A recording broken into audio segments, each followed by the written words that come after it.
We are now in season 2 of my Nevada State Drakes. We ended the year on fire, beating Fresno State, San Diego State, Boise State. I mean, throughout that whole season, we show real deal grit and potential to win a chip in the future, bro. Obviously, some games got away from us, but overall, bro, I'm proud of the school. As you may or may not know, at the beginning of every season and after every single game, our head coach, Demarius Britt, is due for a conference with the media. So before this game against Oregon on the road, let's allow him to handle that. So it's been a long 3-4 months, Coach Britt. You lost some key players like Nico Solomon. You lost Ty Collins. You lost your best receiver. Some of your better linebackers on the team. But you've also gained some really good players from other teams. Can you give us an overview of the offseason and give us your thoughts? So yeah, for sure. I would have to say the biggest surprise of the offseason was getting DJ Braswell. Now we saw the film, we saw how good he was, so that's why we went after him, of course. But he's even better than we thought. He had a huge offseason with us. And he's not only the best running back in the conference, but he's the best one in the nation, in my humble opinion. Also brought in a true number 1 in Jerion Dickey at receiver, number 85. He's 6'2", 206.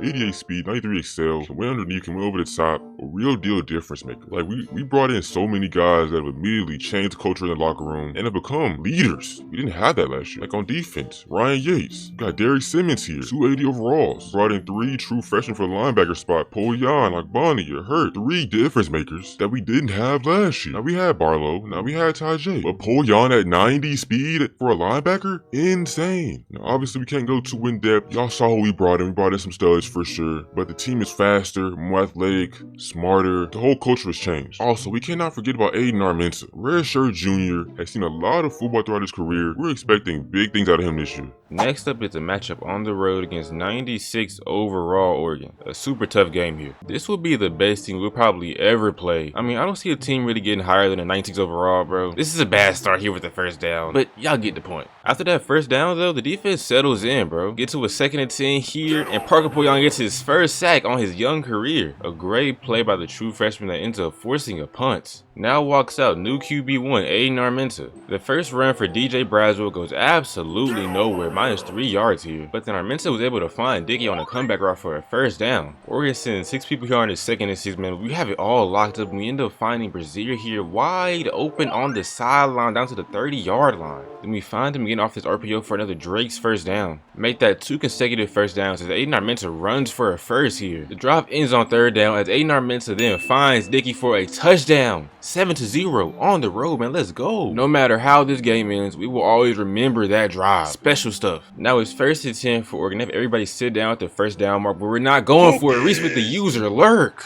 Now with a chance to go up by 2 scores, we take the field here. After only 3 yards on first down, man, it's play action here looking for Brazier down the right sideline. 1-on-1, 15. Incomplete. 3rd and 7 now. It's the end of the first quarter, and we're actually winning in Oregon, man. This is a top 7 school in the nation, bro. Who could have seen this? It's 3rd down here, man. I don't see anything open because the referee is literally playing middle linebacker. Why is he right there, bro? Look at this, bro. He's literally playing linebacker. He's the mic. The referee is the mic here, bro. I thought he was an Oregon Duck, bro. I'm like, what is this? Bro, look at this guy. He literally jumped the route, bro. Am I tweaking? He jumps the route here. That would have been a pick. Now, despite the controversy, our defense actually played pretty well this drive before giving up a big time TD. Got them to multiple 3rd downs. They really showed promise. Now when it comes to offense, I cannot say the same, man. We try Javier swoop here, but he gets mossed by the safety. And dude takes it all the way down to the 1-yard line. Shout out to my guy Brazier with the tackle. And 29 walks it in here to make it 14-7 in Oregon. The next offensive drive is just more of the same. Unable to find the rhythm, and we punt immediately. The offense has to wake up soon though, bro. Not too often do you see a non-power 4 school lock down a power 4 school like they're doing today. Behind Parker Poyon, this defense looks real. We have got to be able to find a balance in between being aggressive and just letting the plays go how they go though, man. We try too hard here, and AA fumbles the ball, bro. Now Oregon misses the field goal for a chance to go up by 2 scores, but still, bro, we gotta find a balance. After getting his sticked, bro, Aiden Armenta is now injured. He has a high risk of being injured again. He throws a nice pass here, bro, but we cannot keep him in the game too long. Gotta sub in Zav Jordan. And on Zav Jordan's very first play, he throws an interception. I ain't gonna lie, bro. I just think he's just I think he's unlucky, bro. That's just what I think. He's an unlucky player. Get him out of the game. Now Oregon is close to scoring again, but Poyon is not gonna give it up easy, bro. Ball. It's 3rd and 12 now, where they find one of their star receivers for a touchdown. 21-7 now. I can't say we can expect to get blown out at some point point in this game, but for it to happen after multiple preventable plays makes it worse. So we need to score right now, man. No ifs, ands, or buts. It's 4th down here. He hands it to KT Johnson. He just barely gets a first down. We find KT again on this wheel route down the right sideline for a nice catch and a nice game. Now fast forward to 3rd and 11 here, and Aiden Armenta gets a first down on only one leg, man. What a play.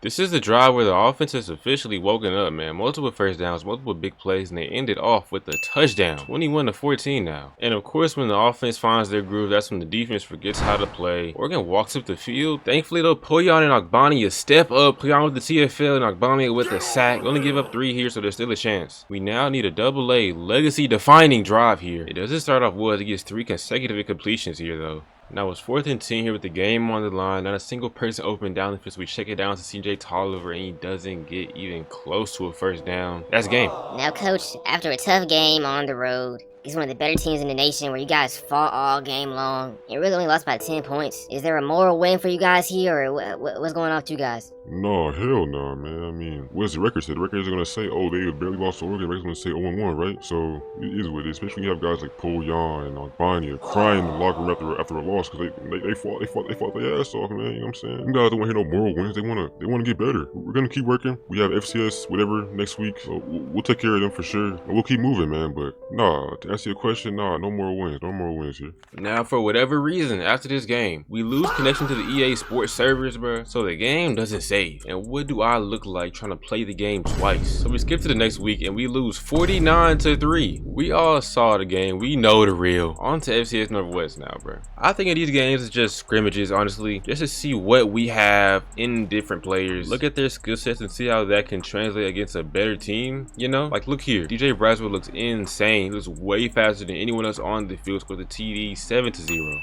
Now on defense, it's not really a prospecting thing. You just want them to get stops, because if they don't, it's a bad sign for the season. Now it's kind of the same for the trenches, whether it be O-line or D-line. If they're giving up pressure on the O-line and not getting any on defense, bro, that's also a pretty bad sign. Anyway, spin strike here, wide open down the left sideline. Great play off that speed option, first down. And with this CJ Peaks touchdown, it's 14-0 in the crib. Good start. Now, this is my first time playing against FCS Northwest ever. I've never even seen them until today. I think they're based off of South Dakota State, but I don't know. Usually with FCS schools, if you go up by 14 and force them to pass, it's over. But with them, they're actually making a lot of really nice passes. They end the drive with a touchdown. 14-7 now. But yeah, once again, going back to the goals, we should let our nuts hang, bro. Now, this play gets called back, but this is what we should be doing. Dominating on offense and getting stops on defense. Shout out to our guy, Jerry. Zero takes his TD as he cooks do on this double move for a touchdown, man. 21-7 now. Now we're fast forwarding to the second half, still about 14. And the sad thing about losing that Oregon game was not only just losing the proof of us playing a solid game, but we lose all the stats. Like Parker Poyan had like 6 TFLs and a sack. Ogbania played amazing. It's good he got a sack here. But, like, those are like linebacker of the year numbers, like all American numbers that the boys were getting. And also Collier wasn't even bad in that game, but he gets cooked here, and that looks a little worse. Now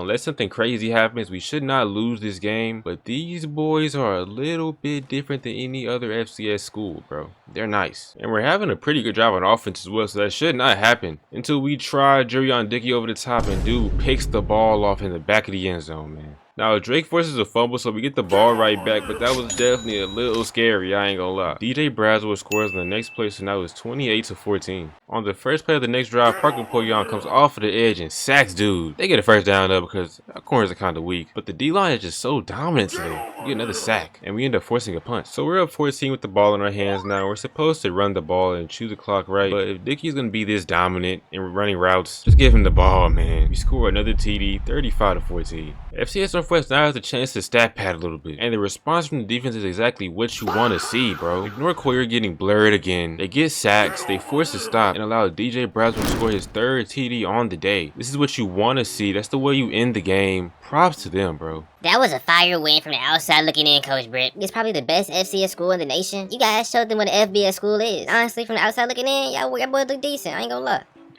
Thanks, I guess. I mean, I'll take a compliment, bro. Appreciate you for watching, tuning in, supporting us and whatnot. But I told you last week, we're gonna take care of business and move on with the season. There is more work to be done. This is just a start. But a big shout out to A&R Mentor. Only one missed pass, and that was the boneheaded interception. It is what it is. Him, DJ Braswell, Dickey, Kobe Drake, KD Boone. Those are some of the best players on the team. They showed out today. For some reason, after the L, we go down to a D+ champ contender now. Pretty dumb, I ain't gonna lie. But at least our overall went up. Now, in this video, I have not showed y'all boys a lick of recruiting because there's not much going on at all. Now, in the last episode, we did get 2 commits off the rip. But besides that, everyone's in the top 8, top 10. They're just waiting it out, so I'm gonna do the same thing. Now, we're back at home against Mo State. Let's have some fun today, bro. It's our first time wearing all black, and I ain't gonna lie, we looking OC as we find Dickey here one-on-one. He moss his buddy, breaks the tackle, gets down to the 45-yard line. Now, at times, I feel kind of disappointed about the swag. I feel like I kind of wasted more uni combinations by just throwing blue in there for no reason with the Nevada Pride jerseys. But I'm discovering, bro, we have more swag to be equipped, bro, I ain't gonna lie. But no, this is definitely our best uni combo in my humble opinion as we find our guy, Dickey, here one-on-one off of that comeback route. Now, it's 2nd and goal, and we go to our guy Brazier for a touchdown. 7-2-0, man, a great start there. It's the first defensive drive. Now we leave a guy wide open down the left here. I don't know what that was. I guess it was a pick or something through jukes here. They're in the red zone basically, bro. 13 makes it 2 consecutive first downs, and they end the drive scoring on 4th and 4 to tie game at 7. Or not, as Holland blocks the extra point. It's 7-6, or is it 6? Never mind. At the end of the first quarter, we get to a 3rd down, and we find Brazier here for a first. We go into the 2nd quarter up by a single point. We call play action here, and they double Dickey, so we go to Brazier on the right side instead, and he cooks their corner for a touchdown, 14-6. Since when is he a deep threat, bro? But as you can see here, Mo State does not care about any of that. They do a good job walking up the field, and they end the drive in the TD. 14-13 now. We start with a run to CJ Tolliver, and gets about 8 yards here. After that, we didn't find much success, so now it's 4th and inches. There we hand it off to Braswell, where he finds a lane, and that boy is gone. A 73-yard touchdown to break open this game. Hopefully that is. Great play by that boy. This is what we didn't have last year. We didn't have an explosive playmaker on offense. We had good, solid running backs. DW was more of a slot guy, but man, we have a superstar on offense now. We needed it bad. We end up getting the ball right back before the half, and with the help of AA making some nice plays, we end up taking 3 and go about 11. We're in the 2nd half now, and really for the entire 3rd quarter, it was just a lot of bad offense. No plays made, just turnovers and punts, and y'all want to see that. A pretty elite run after this pick by Hunter Haynes, though. Could have cribbed it low-key. On our drive, it's just more bad offense, hoping somebody can make a play or just do something. Spin strike helps here, but that was 4th and 2. We want DJ Braswell towards the middle of the field here. See if we can get him. We cannot. Incomplete. Turnover on downs. Being down by 11 with around 4 minutes left to win the game, they can definitely do it. And with the offense looking like this, they score 6 points and only 6 points. We do not give up the 2-point conversion. We're all good. The defense did get a portion of a stop, but we're only up by 5 points now. We gotta find a way to get out of here with the win. It's 3rd and 9 now. We have CJ Peaks across the middle here on his end route for a first down. What a play. Forcing Mo State to take a timeout. Now it's time for us to run the ball and run the ball well. DJ gets 6 yards here and forces another timeout. Mo State now has 1 more timeout. We just gotta stay in bounds now. We have a 3rd and short coming up. Gotta convert here for the game. We call a jet touch pass to CJ Peaks, and he outruns the DN, outruns every contain he could have possibly had, and gets a first down, man. Icing the game. Now, only winning by 5 points against a brand new FBS school is not ideal, but a win is a win. We're now over 500 on the year. Going into that game, on the road against Florida next week. So Joseph Brazier is now a deep threat for you guys. He wasn't exactly that last year. He had more underneath targets last year, really more of a slot guy that played outside. Did you see anything last year that might have indicated he would be this year, or not? Honestly, no. We felt nothing about the offense last year. I mean, had DW, he was a difference maker. They had some guys in the running back room, but we felt like we might have had to retool the entire offense. That's how bad it was. Josiah Brazier got way better in the offseason. Last year's version of him wouldn't even touch the field this year. I'm glad he didn't transfer. He's still here now and working with us. So it's fire. In recruiting, Handy is finally in his top 5. We send him on a visit at home against Colorado State that should be fire. A big time recruit, 6'4", 193. Do the same thing for this QB, Jabu. Send him on that Colorado State game. Get that dubbed in. Now we're playing 90 overall Florida, bro. This is going to be fun. Florida looks absolutely insane early on. They might just be unstoppable, bro. They probably have the best and the fastest tight end in the nation. He's unreal. They end the drive with 7 with our D tackles on the ground. A super intimidating drive. and you're literally like across the country, bro. This is insane. Not even to mention they have an insane stadium pulse. Shout out to Parsons for his first 2 catches on the year coming in such a big spot. Now we get a nice run here by DJ Braswell, but we're unable to do much after that, which leads to a 4th down where we find Peaks wide open on the sideline. Nice catch here. Braswell once again with another solid run. Then Brazier just torches this guy on this route, but the offense is settling in. We look tough right now. I don't want to keep saying Brad name, but he is having a crazy drive so far. He's left wide open on the sideline here, and he walks in to tie the game up at 7. DJ Braswell, the best running back in the nation right there. Florida responds immediately as 83 somehow did not get tackled here. He took this 71 yards for a touchdown, man, making the score 14-7.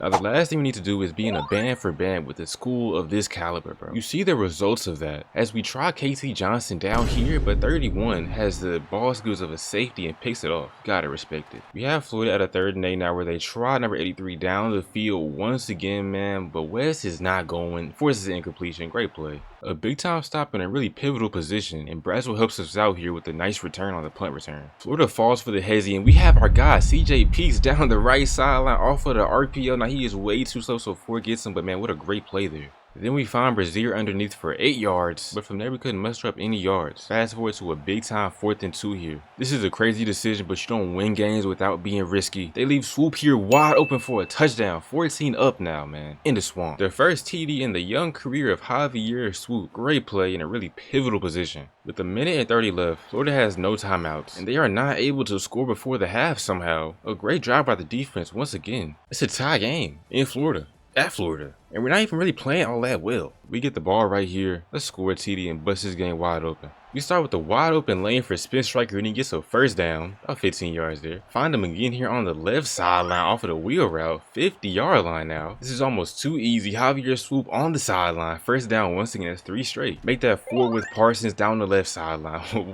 what a juke, man. In the drive with a Josiah Brazier touchdown. What, like 1st down? Like we didn't get stopped a single time there. That was way too easy. Now of course the Gators are looking to bounce back now. 2nd and 6, got some play action, 1-on-1 down each sideline, but they tried the wrong guy. West is not playing with 83. Moss is in. He's on the ground. Get up off the ground, buddy. He has an amazing return down the left sideline, man. What a play. Mind you, this is one of the best receivers in the nation, and Trayvon West just took the ball out of the air, bro. We come back with the KT Johnson screen pass, and we get a 1st down and more juke. 1st down. Let's go. Now we're doing a speed option with Aiden Armenta, which works really well for us, man. Pitch it back to KT and gets another 1st, or almost 2nd and 1. It's another run, this time to DJ Braswell. He has a lane, jukes back up down to the 5-yard line. He is injured on that play though. We're unable to score, so we take 3, and dude runs into the kicker, giving us 4 more plays. And you know how we respond. Javier Swoop 1-on-1, you can't do it. Touchdown. Up by 14, late in the 4th. This is the drive where Florida shows like, yeah, bro, y'all shouldn't be in this game with us. Number 6, I don't know what his name is. Something Dallas. He cribs it. A 75-yard touchdown. They also go for 2 to make it a 6-point lead now. Now we need to get multiple 1st downs to end this game. So far, it's not looking good. At a 3rd and 12 here, where we go for Peaks, but he is short of the 1st down. We go for it on 4th, and we find Harley wide open in the flat. 1st down. We hand it off to KT here, and he gets yet another 1st down for us, bro. We're looking solid. And we force Florida to use all of their timeouts. So even if they get the ball back, they're in a really rough position. We run it with KT again, and he breaks free, but they call it back because of a flag. Demoralizing, bro. We should be in the winning formation, but instead we are punting the ball back to Florida, and we've given them a chance to win the game. On their first play from the 46-yard line, they find 83 on this slant, and boy, he is still killing. 1st down here. After a spike to make it 2nd down, they find 83 once again. They don't spike it this time. Instead, he goes to the flat to find number 1, but he doesn't get out of bounds. It's all on this play right here, 4th and 4. With the clock dwindling, Blackbeard looks up the seam, has him, but he drops the pass. All that's left is a kneel for the Nevada State Drakes. They've come into the swamp and upset Florida. So apparently, Tamarius Britt is unavailable for a press conference. Fairs, we'll see him next time, I guess. We've somehow beaten Florida in the swamp, bruh. Aiden Armenta is stamped 260, an 80 completion percentage, 4 touchdowns. That was Tamarius Britt's 2nd ranked win. CJ Peaks, Brazier, Parsons, bro, the whole receiving core was special. No drops from anyone. Well, straight, but he's a running back. Then we just cannot Forget about Trayvon West, who got the interception and also forced the incompletion on the final play. And just to show proof, bro, just to show proof, we were on Heisman, bro. That was not no freshman cheese, no All-American, no varsity cheese. That was Heisman, bro. We earned that victory, bro. I think that was the best win we've had this year across every series. Florida was not sweet. We just did everything right and we won the game. Now look, after the win, everyone wants to get into the top 5. Now we're impressing the recruits, bro. A great game to transition into a huge rivalry game against Nevada, in Nevada. That's gonna be fire. But until then, it's been your boy Need the Red, and I'm out, man. I'm out.